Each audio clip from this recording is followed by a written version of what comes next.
participen. Bueno, les voy a compartir entonces un poco de lo que traigo. Después de los pájaros modales, ya vimos la conferencia de Borges. Conferencia, ¿qué tal conferencia? Que realmente es una delicia poder escucharlo, ya no está. Y hice como un poco unos apartados conforme él iba hablando, cosas que yo quisiera retomar aquí con ustedes, además de cosas que a lo mejor yo no retome y ustedes quieran retomar. Pero bueno, es una conferencia deliciosa, que la palabra conferencia en sí para mí no alcanza a lo que es escucharlo hablar de algo que ama. Y digo en presente, ¿no? No puedo decirlo en pasado porque es un amor que quedó allí ya en la imagen de la conferencia. Entonces, lo primero es que nos habla de la biblioteca. Él tenía un amor muy grande para las bibliotecas. Saben que fue director, ¿no? de una biblioteca muy importante en Argentina, muy importante. Cuando ya estaba ciego, fue director de la biblioteca, pero los libros fueron en su vida un amor y una obsesión que lo mantuvo siempre cercano a esto, a la palabra. Entonces nos habla de la biblioteca y él en sus palabras dulces dice que es un gabinete hechizado. La biblioteca es un gabinete hechizado. Esas palabras nos hablan de, y esta imagen que les puse aquí, nos hablan de todo eso que está allí contenido. Fíjense en los anaqueles, miren los anaqueles que están por ahí. Y todo lo que hay en cada uno de esos libros es el pensamiento de alguna mente que en un momento dado estuvo viva, luego partió y dejó ahí sus pensamientos. Si esto no puede ser llamado magia, yo no sé. Para mí, la imagen de una biblioteca solemne, porque yo sé que ahora las bibliotecas se han tratado de ajustar a lo lúdico, a la cercanía de los niños, que está bien, no digo que esté mal, para nada está bien, pero para mí siempre será más importante una biblioteca solemne. Aunque luego Borges mismo tiende a desolemnizar muchas de sus enseñanzas, pero la biblioteca solemne es, digamos, como un mausoleo a donde vamos a rendir tributo y homenaje. Es como una iglesia de la palabra. Para mí es eso, una iglesia de la palabra donde vamos a una eucaristía con el verbo, es decir, a encontrarnos con el verbo, con la palabra, con lo que otros cuidadosamente han estado atendiendo. O sea, son estos pensadores que dedicaron su vida a cuidar las palabras. Equivocados o no, porque no vamos a juzgar si lo que algunos pensaron o dijeron estaba bien o mal. No va por ahí, ¿sale? Va por el hecho de ese acto de guardar nuestros pensamientos. Entonces, bueno, ya sabemos que Borges y la biblioteca se ve reflejado en muchos de sus cuentos, inclusive. También luego empieza él a hablar acerca de qué es lo que sucede cuando el libro ya encuentra a su lector. Ya no la biblioteca, ¿sale? Sino el encuentro del libro con el lector, porque la biblioteca, que es hermosísima, mantiene callados a los libros que nadie lee. Entonces también es una gran tristeza que esos libros que nadie lee están en realidad en silencio. Pero ahí, están en silencio, pero ahí, susceptibles al riego de cualquier mirada. En el momento en que cualquiera los saque y los atienda, es como una semilla que se riega y puede florecer. Esa es la grandeza de los libros, que son semillas, ¿no? Y la biblioteca como un gran arca de Noé.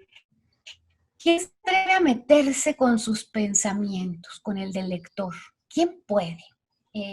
Esto porque la clase va a ir mucho por la cuestión de la interpretación, ¿sale? Porque la teoría literaria es esta búsqueda constante de cómo interpreto yo la palabra, el lenguaje, cómo le hago. Entonces, yo quiero que entremos a este acto de chequen bien la palabra, interpretar, ¿sí?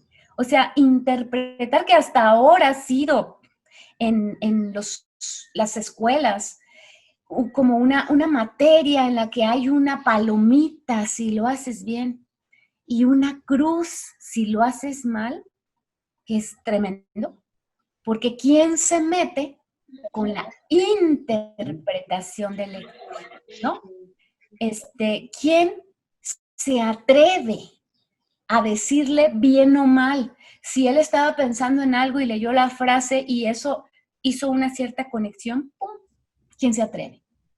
Entonces, lo primero, y creo que es una de las razones por las que la lectura está en estos momentos tan dolida, la lectura está dolida porque empezamos con nuestro racionalismo y nuestras ideas de cuadraditas, de seres humanos cuadraditos, que no sé por qué hemos llegado a eso, pero hemos llegado. Y pues a los pobres niños, a los pobres jóvenes, seguimos inculcándoles un cuestionario para ver si entendieron un libro. Es tremendo. O sea, un cuestionario para ver si entendieron un libro, ¿no? Dios mío, ¿cómo nos atrevemos a meternos con el alma del lector? Porque es el alma. Porque vamos apenas empezando la conferencia de Jorge Luis Borges. Si la pudieron ver, si la recibieron, es una delicia. Allí está. Si no la pudieron ver toda porque es larga, bueno, pues en esta conferencia que comienza así, Borges comienza hablándonos de las bibliotecas, de los libros y del lector, y comienza él a fluir hacia, hacia una teoría de Benedetto Croce, y nos habla de esta teoría, no la desarrolla, nada más menciona la teoría de Croce, pero yo ahorita les voy a hablar de qué es esta teoría, así es que va a estar muy padre porque cuando lo escuchen ya van a saber. Y la teoría de Croce es fuertemente historicista, es una teoría acerca del lenguaje, y él lo que sostiene es que la historia tiene también un preciso horizonte noseológico. Ahorita vamos con esa palabrilla, sale noseológico. No se las voy a dejar así como nada más de a pantalla. Ahorita vamos con esta palabra porque nos va a esclarecer mucho. Porque en primer lugar es conocimiento, es decir, la historia es conocimiento. Y conocimiento contemporáneo, por lo que la historia en realidad no es pasado, sino que está viva en cuanto su estudio está motivado por un interés que surge en el presente. Básicamente, de lo que está hablando él es de que nos estamos acercando a los libros, a la palabra, a la poesía, y hay ahí una historia, algo que nos precede, hay ahí, no sé, un Wittgenstein, hay ahí un Saussure, hay ahí quienes estuvieron antes, pero nos están interesando aquí y ahora.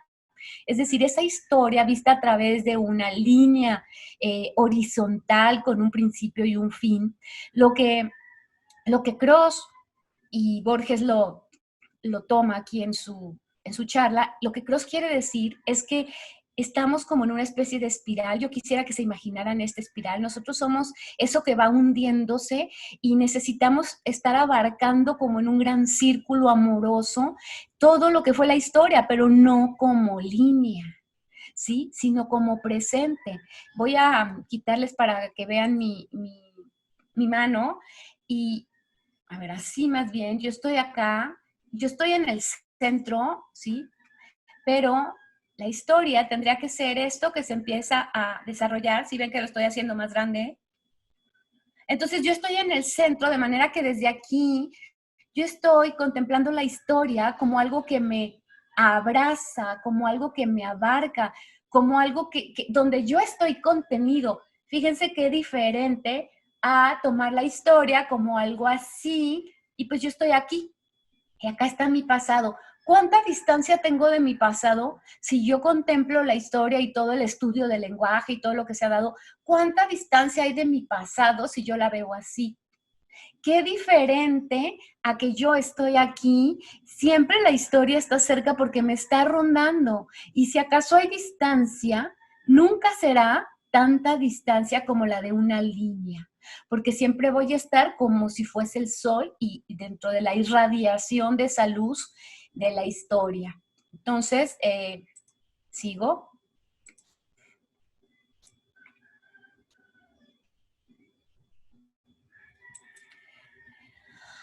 Vamos a la palabrita esta, noceológico.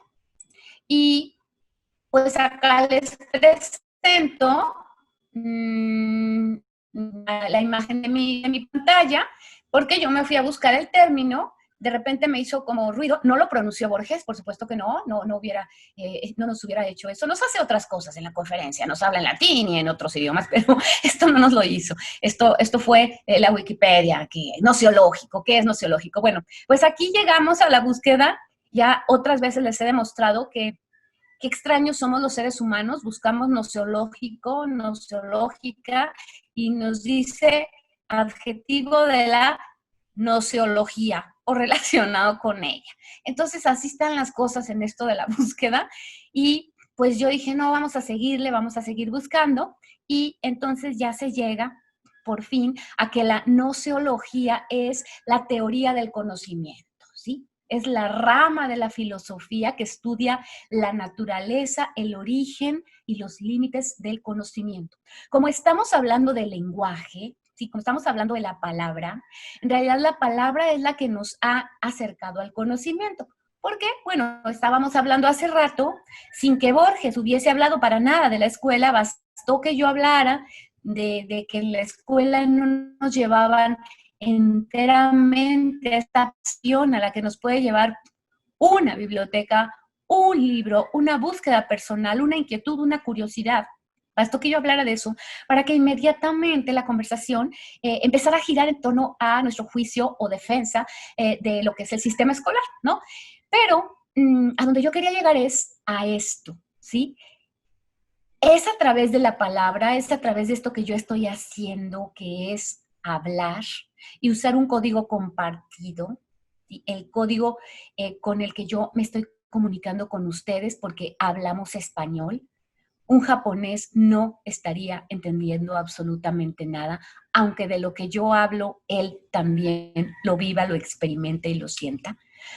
Entonces es a través de esto que estamos acercándonos al árbol de la ciencia, ¿sale? Y les quiero hablar de ese árbol de la ciencia. Ahorita volvemos a la imagen porque me encanta la imagen, pero necesito platicarles de...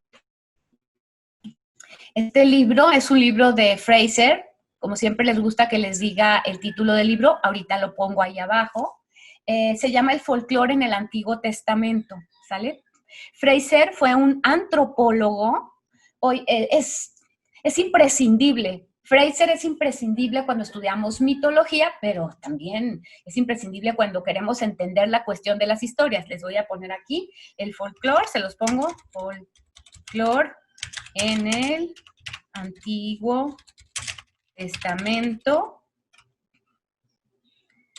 Y él es James, bueno, J.G., pero James Fraser. Él tiene otro libro que se llama, ahí está, fue para todos, ¿verdad? Sí. Él tiene otro libro que se llama La Rama Dorada. Digamos que son tomos, la traducción al español solo se ha hecho en un tomo gordito, pero son varios tomos en inglés. Pero vamos hoy con por esto del conocimiento, ¿no? Por esto del árbol del conocimiento. Esto que les voy a platicar está acá en este libro. Es una investigación antropológica, como tengo una inquietud que seguramente me gusta decir que soy Virgo y porque con eso me empato, con eso Virgo que tengo empato, a lo mejor con algunas otras cosas no, pero yo siempre quiero explicarme todo como desde la ciencia también. O sea, la ciencia también me tiene que dar a mis razones, ¿no? Porque no la quiero dejar tampoco de lado. Entonces, cuando alguien estudia desde lo científico todos estos movimientos humanos, a mí me da confirmación y me encanta sentir la confirmación que a lo mejor ya sabía, ¿no? Intuitivamente ya lo sabía, pero cuando me lo confirma la ciencia digo, bien por la ciencia porque anda por buen camino. Entonces, Fraser hace una investigación de los relatos que conforman el Antiguo Testamento, concretamente, bueno, ahí está el Antiguo Testamento, no todos los libros, pero algunos, y le llama el folclore en el Antiguo Testamento porque nos dice de qué manera estas historias se contaban equivalente a como después se contaron los cuentos de hadas, es decir, en la comunidad, se empezaban a contar en la comunidad historias para dar a los escuchas sustento de algunos valores que se estaban queriendo validar pues, en la sociedad. Entonces, a manera de cuentos, se estaba compartiendo un determinado saber, un determinado conocimiento, ¿sale? Por la palabra esa de nociología, que viene de gnosis. A mí que me hubieran puesto gnosis y me quedaba claro, pero nociología me salió a que estaba me supo a que estaba mormada, pero viene de gnosis, y gnosis la tengo, pero sí que me encanta la palabra. Gnosis es el conocimiento interior, ¿no? El conocimiento que te viene de manera natural, no el que te viene otra vez en el colegio, sino el que te viene de manera natural. Entonces, en este libro, El folclore del Antiguo Testamento, todo va por el arbolito del conocimiento, no me he perdido. Nos cuenta Fraser que en la Biblia están unificados dos árboles que se contaron de manera separada, ¿sí? Se estaba contando a una cierta comunidad hebrea, se les estaba contando del árbol de la ciencia, del conocimiento, punto. Y era un cuento que hablaba del árbol del conocimiento. Y aparte, otra versión hablaba del árbol del bien y del mal, ¿sí? Eran dos árboles diferentes en esos cuentos, no en el de la Biblia, en los cuentos que se contaban entonces. Ojo, ¿sale? Cuentos que pertenecen al corpus de investigación de los eruditos, punto. Son cuentitos. Ándale, descubre Fraser que en unos cuentos era el árbol del bien y del mal y en otros cuentos era el árbol del conocimiento. Llegó un momento en que estos dos cuentos se fusionaron y los dos árboles se volvieron uno, ¿sí? El árbol del conocimiento del bien y del mal, si ustedes leen la Biblia, va a decir el árbol del conocimiento del bien y del mal. Para entender esto del lenguaje, vamos separándolos, ¿les late? Vámonos quedando nada más con el árbol del conocimiento. Dejemos el árbol del bien y del mal aparte y vayámonos a quien empezó a contar acerca del árbol del conocimiento antes de que algún sacerdote de la época, algún rabino, etcétera, los fusionara. Vámonos antes, vámonos al origen. Se hablaba de un árbol del conocimiento. Yo quiero ver esas ramas del árbol como todo lo que nos pasa adentro. Quiero ver esas ramas del árbol como es entramado en nuestras neuronas. Quiero ver ese árbol del conocimiento como un árbol que tenemos adentro y tal vez inclusive quiero verlo como que mi cabeza es el follaje y mi cuerpo es el tronco y mis pies quieren enraizar en esto que es la tierra, lo terrenal, lo aterrizado. Fíjense, aterrizado, tierra.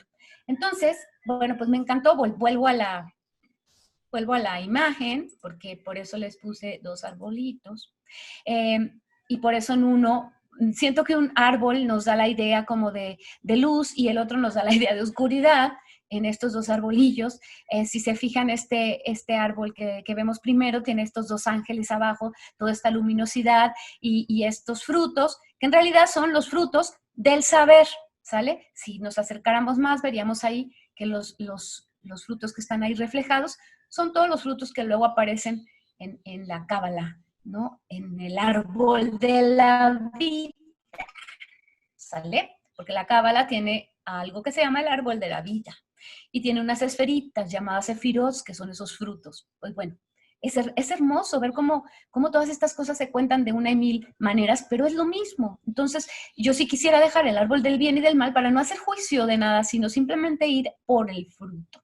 Porque este otro arbolito donde está esa serpiente que en realidad es Lilith, por eso tiene cola de serpiente pero cuerpo de mujer y está ofreciendo el fruto, es porque hay otros cuentos por ahí que no están en la versión oficial, ¿sí? Son de nuevo cuentos que permanecen en el corpus de estudio de eruditos no aprobados como, ¿cómo llamarles? Se les llama apócrifos, pero no es porque sean falsos, sino porque no pertenecen al corpus validado para el estudio de la religión, pero son cuentos que se contaban. Entonces hay otro cuento en el que se contaba que esta entrega del fruto del conocimiento, fíjense lo que era. Adán se quedaba pensando si quería o no, o sea, había un ratote en el que él pensaba, porque Eva sí lo había probado. ¿Y saben por qué lo había probado? Porque quería ser muy lista para gustarle a Adán. Esto nos lo cuentan en ese otro cuento, ¿no? En esa otra versión folclórica. Resulta que Eva quería llamarle la atención, quería gustarle, eh, no quería aburrirlo. Y entonces esta serpiente, que también ha sido configurada como Lilith, como aquella primera esencia femenina más agresiva en cuanto a la curiosidad, le está ofreciendo el fruto y Eva lo toma para gustarle a Adán. Esa es otra intención. Y Adán, cuando ella pierde su piel inmortal, porque al probar el fruto obviamente va a perder su piel inmortal, Adán está viendo que le sale la piel humana y ella le ofrece, ahora Eva le ofrece el fruto y él permanece unas horas meditando si lo va a probar o no. Es decir, no hay lo que luego nos contaron, no hay, tú tienes la culpa, tú me diste el fruto y por eso te odio, porque por tu culpa estamos acá en este mundo. No, es yo veo si quiero acompañarte en esta aventura. Y me quedo pensando, y dice ese cuento folclórico del Antiguo Testamento, dice que se quedó 3 horas contemplándola y cómo había perdido ya su piel inmortal, es decir, le anunciaba que ya ahora sí se podía morir, y él decidió que quería acompañarla en esa aventura y le dice, preferiría ir contigo que quedarme aquí solo, así es que adelante, dame la manzana. ¿Qué era este conocimiento, este ser expulsados? Claro que sí, ser expulsados de una situación prístina, perfecta, de paraíso. No lo miremos con esta crítica que a mí me dio, por eso les digo que no lo hagan porque yo lo hice. Entonces yo ya dije, así no me gusta. Así no me gusta ver el relato como, ay, sí, no querían que fueran por el conocimiento.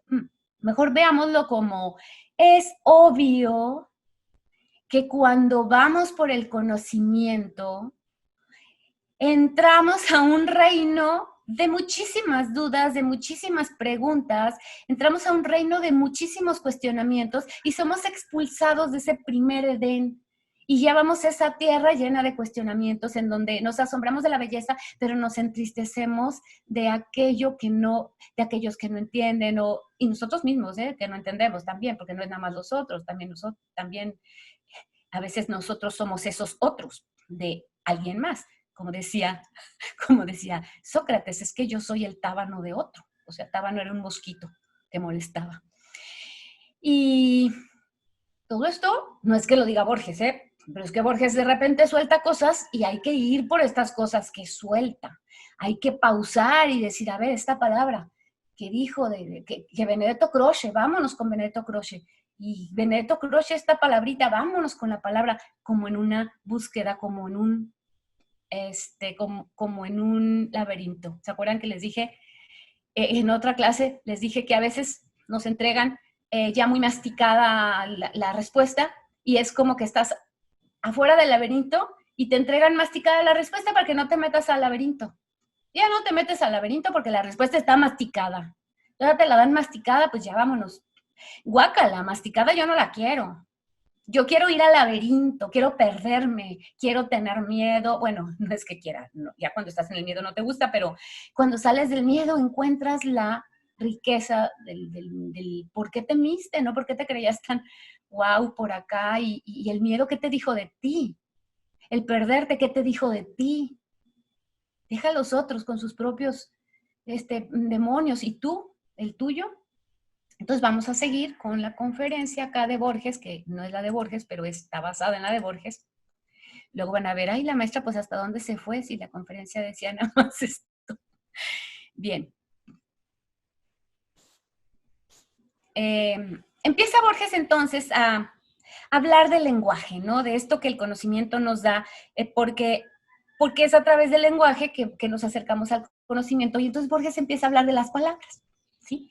De las palabras en sí, como elementos que nos llevan al conocimiento. Y compara, por ejemplo, la palabra luna y la palabra Selene, que también es luna porque es el nombre de aquella diosa, bueno, no era, bueno, sí que se convierte en la gran diosa griega Selene. Y nos dice cómo suenan, fíjense cómo suenan. Luna, Selene. Y empieza a hacer una reflexión muy bonita y personal con la que de repente simpatizamos, pero de repente empezamos nosotros a hacer nuestra propia versión del sonido de las palabras. Entonces empieza a decirnos cómo en cada lengua la luna o selene o moon, o como en cada lengua suene, tiene un eco que remite a una emoción, ¿sí? Y empieza a hablar de eso, de la emoción que cada palabra tiene. Y luego nos dice de qué manera el poeta las palabras las junta para dar otra vez un discurso de lo indecible, ¿no? La luna es un monje que mira envidiosamente la tierra. O sea, pasa de hablar de la luna como palabra a darnos una descripción de la luna, obviamente desde la tierra de la poesía. Y fíjense qué bonito, la luna es un monje que mira envidiosamente la tierra. Todo lo que hay en ese verso es impresionante, porque ¿por qué pone un monje? ¿Por qué pone envidiosamente? ¿Sí? Cada palabra está elegida para generarnos algo. Vamos a ver la de abajo. La luna es un gato que pisa sigilosamente tapices de estrellas. Dos miradas de la luna. Dos versos grandiosos. Y así se va Borges y entra de lleno a la tierra de la poesía. Y luego nos habla de que el silencio, la palabra, nos habla de la palabra silencio, o sea, no del silencio. Primero dice que la palabra silencio. La palabra. Porque ya a la hora que dices silencio lo has afrentado. Porque el silencio pues es un indecible. Y nos dice de qué manera el verde silencio de los campos ya es un verso que pudo haber sido el silencio verde de los campos y cambia. El verde silencio de los campos, el silencio verde de los campos. Es muy bonito ese juego de cambios en el que nos hace reflexionar cuántas posibilidades tenemos con este juego de las palabras, jugar con ellas, ¿sí? Los campos, un verde silencio. Los campos, silencio verde. Verdes campos de silencio. Todos esos juegos. Bueno, esta es una figura literaria, ¿no? Se llama Ipalagéndale las palabritas. Es una figura retórica, le llamamos figura retórica o figura literaria, es igual que la metáfora, es otra figura literaria o figura retórica, que consiste en atribuir a un sustantivo una cualidad o acción propia de otro sustantivo, cercano en el mismo texto, rompiendo así con la relación lógica del sustantivo con el verbo o adjetivo. El oro temeroso del avaro. ¿Sí? Estamos haciendo un juego impresionante con oro, temor y avaro. Lo que hay en estas, 1, 2, 3, 4, lo que hay en estas 5 palabras es un milagro. Es el milagro de esto que está acá. Es el milagro de la comunicación. Lo que hay en esas 5 palabras es tremendo. Es así como, ¿ante qué estoy? ¿Que puedo hacer esto con los pequeños Lego? Que son las palabras. ¿Qué está pasando adentro? Que yo puedo mover estos Lego. Yo con las piececitas, que me son súper familiares, porque mi hijo Sebastián eran Legos por todos lados, estas pueden construir maravillas. Entonces, ¿pero quién construye la maravilla? Nosotros. El constructor de maravillas, el milagro, el milagrante. Esta palabra es inventada y aquí salió. El milagrante, ¿Qué tal? Vamos a seguir. Entonces, fíjense qué belleza. El oro temeroso del avaro. ¿Quién es el temeroso? Pues es el avaro, ¿no? El temeroso es el avaro, pero ahora le dieron, el temor del avaro se lo dieron al oro, esa transmutación de sentidos. Bueno, sigamos. Y luego empieza Borges a hablarnos de un soneto, La muerte del duque de Osuna, que era amigo de Quevedo, y empieza a hablar de la interpretación de ese poema. De repente lo declama con esa voz de Borges tan melódica, pero también como en un tono bajo, y habla pues de que él juzga que es un soneto extraordinario, pero que es un soneto, esto se los tengo que decir, a veces es que necesito verlos, ¿no? Verlas.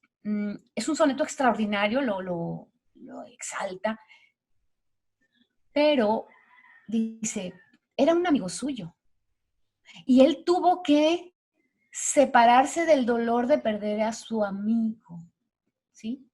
Se tuvo que separar. Muy bien, Lucía, lego, logo, muy bien. Lego, logos, es cierto.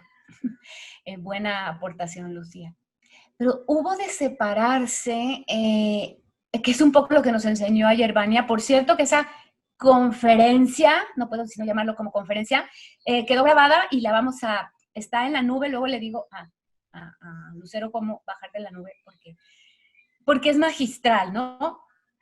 O sea, hay que compartir las que no pudieron, porque no están en la clase de clásicos, se las vamos a compartir porque yo quiero que todo el mundo se enriquezca con esa participación de Vania que nos dejó hechizados, nos hechizó ayer. Porque tiene pasión por lo que habla, y cuando tienes pasión no pasa nada, sino que la contagias. Pero entonces ahí ella hablaba, y lo voy a unir a esto de cómo Quevedo se tuvo que distanciar de la muerte de su amigo, pero para generar un poema excelso, no un poema llorón, porque era su amigo, le estaba doliendo, pero tuvo que, para generar una obra de arte, tuvo que separarse del dolor que le estaba dando la muerte de su amigo, y el poema lo hace como una especie de juicio, porque pues, está juzgando a las autoridades por un acto injusto, en un poema excelso. Y para mí, para mí, no para Borges, para mí, el dolor que él sentía, el homenaje al dolor que sentía fue hacer un poema excelso, no llorar allí en el poema. Ah, qué bonito, ¿no? No llorar en el poema. Esto lo digo porque ayer Vania nos habló de esto, del actor, ¿no? Que el actor tenía que dar sus recursos eran su cuerpo, su voz, su todo, pero dárselos al personaje, ¿sí? Pero no llegar y ser el ego el que se imponía al personaje. Me encantó, me encantó. Y pues acá lo mismo, ¿no? En la palabra tenemos, pero por supuesto, al dar los recursos estamos dando, ¿qué estaba dando Quevedo? Lo que sentía era su recurso, pero no llorón, yo así lo digo, no llorón, sino aquí está lo que siento, y lloro de otra manera la muerte de mi amigo, ¿no? Seguimos. Por supuesto que en la interpretación empieza Borges a hablar de este poema porque se han hecho muchas interpretaciones del poema, y hay un momento delicioso donde dice que así, ¿qué onda con la interpretación? Que no podemos criticar lo que cada uno diga, lo que cada uno piensa y lo que cada uno sienta. Luego se va a otro poema que se nota que él lo prefiere, ¿sí? Este no es de Quevedo, este poema es Enrique Branch, argentino, y se va a este otro poema y también lo recita. Se le nota predilección por este poema, no sé si será porque el autor es argentino. Es acerca de esto que nos sucede ante el espejo, ¿no? Y dice, hospitalario y fiel en su reflejo, donde hacer apariencia se acostumbra, el material vivir está el espejo como un claro de luna en la penumbra. Pompa le da en las noches la flotante claridad de la lámpara, y tristeza, la rosa que en el vaso agonizante, también en él inclina la cabeza. Si hace doble al dolor, también repite las cosas que me son jardín del alma. ¿Y acaso espera que algún día habite en la ilusión de su azulada calma el huésped que le deje reflejadas frentes juntas y manos enlazadas? Sombra, si la muerte es final, total olvido, este es otro, pero me quiero pasar a este. La rosa que en el vaso agonizante también en él inclina la cabeza.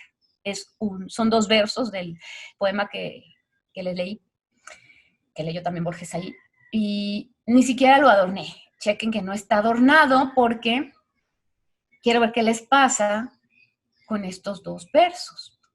Recuerden que les llamamos versos a los renglones en poesía. No podemos afrentarlos con la palabra renglón. Es una afrenta. Entonces, por eso se llaman versos. La rosa que en el vaso agonizante, también en él inclina la cabeza. Yo creo que cada una de nosotras vio algo. Vio una rosa en un vaso agonizante. O sea, vio un color o no color, vio una inclinación de la rosa. Que lo que yo voy a pasar a continuación no se compara, ¿sale? Lo que viene a continuación no se compara con lo que vieron. No se compara. Aunque la imagen es súper importante, no se compara. Es como una afrenta. Y eso que busqué bonitas, pero por más que buscaba, no era posible alcanzar a la rosa que yo había visto. Yo no pude alcanzar la rosa que yo vi con los dos versos. Yo no pude alcanzar en ninguna imagen la inclinación de la rosa. Yo he visto morirse rosas en un vaso de agua que alguien me dio, que las quise conservar, que les puse su agüita, que se fue nublando y que un día empezaron a inclinar su cabeza. Es que yo las he visto 1 y 1000 veces esas rosas. Y yo creo que cada quien ha visto esas rosas inclinar su cabeza. Y ninguna imagen me la pudo dar porque estaba acá. Es la imagen vital de la rosa. Entonces es un poder inmenso el de las palabras. Que hemos visto que también tienen que ser imagen, pero nuestra imagen, esa que formamos, ¿no? Yo sé que a veces parece como navegar en círculos, como avanzar por algo que volvemos a lo mismo y sin embargo es un gozo estar avanzando y regresar a lo mismo, y la imagen, la palabra, la imagen que se da en la mente, la imposibilidad de la representación de algo muy íntimo. Y ya casi acabamos con la presentación para que comentemos.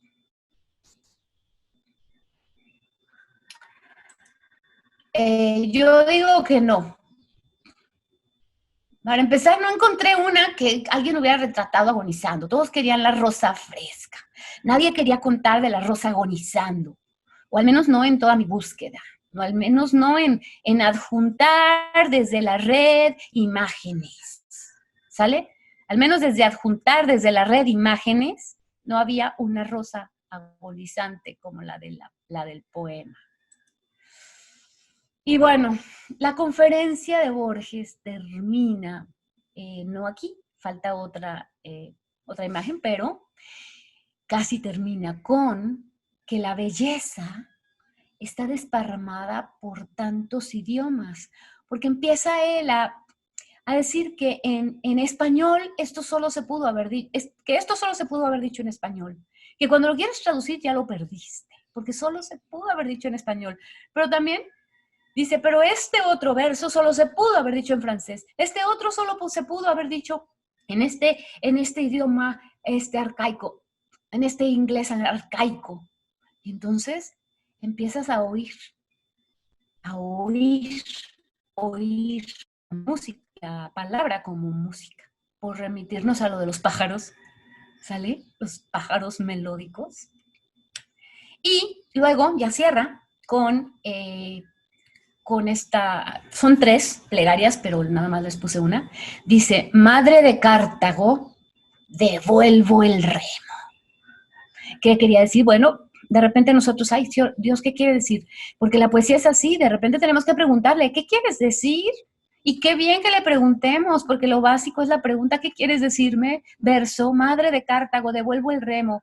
Pues es que eran las plegarias de los marineros fenicios acostumbrados a que su vida era en el mar, ¿sí? Entonces, devuelvo el remo es, ya me voy, pero aquí está el remo, que siga, que esto que yo hago siga. Entonces nos dice, nos da 3 plegarias de marineros fenicios, Borges, y luego se burla de nosotros bonitamente y cariñosamente. Se burla y nos dice que pues esto lo leyó él en un libro de Kipling, ¿sale? Y entonces se preguntó si de verdad serían esas plegarias de marineros fenicios o se las habrá inventado Kipling y las habrá escrito en ese libro como plegarias de marineros fenicios. Es decir, ya se pregunta qué tan verdad, qué tanto lo dijo un marinero fenicio, qué tanto lo dijo Kipling, pero luego se da cuenta que Kipling también navegó, entonces fueran o no de marineros fenicios, las hizo suyas y nos las da a nosotros, y entonces yo me pregunto de quién, de Kipling, de los marineros fenicios o nuestra, cuando ya hacemos nuestro Humberto, ¿no? Hasta ahí, por algo